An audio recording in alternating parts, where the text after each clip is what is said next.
breaking was mainly utilized in the Caribbean. It was used against enslaved men who were seen as defiant.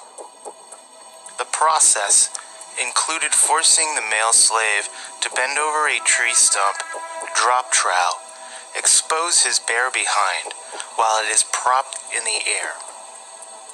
The slave was then flogged to tenderize the flesh for the sodomy that followed multiple times.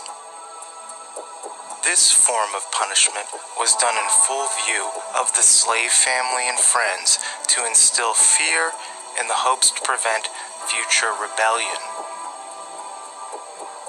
Men of bondage who were victims of this inhumane, sadistic, homoerotic, emasculating punishment often ran away from the plantations or killed themselves as the humiliation was much too strong to overcome.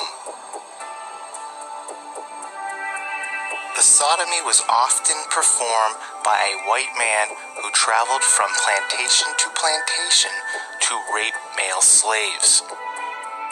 Sex farms allowed multiple slave owners to gang rape male slaves as punishment for any supposed wrongdoing.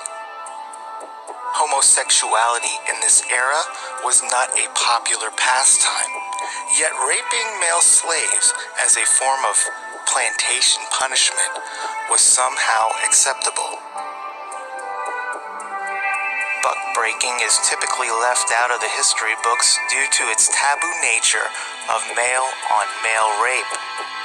Society has ignored any testimony to male-on-male rape until only recently.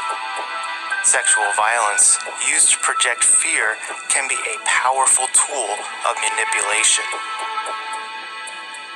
Weaponizing sexuality can debilitate one's core self-esteem and disable their sense of community.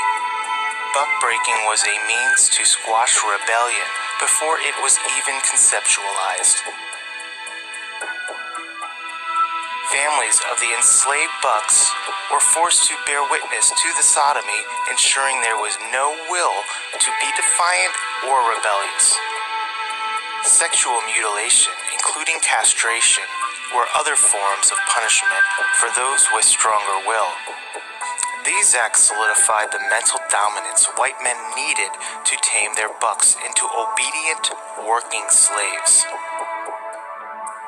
Emasculating male slaves physically was the final step to subdue the defiant buck.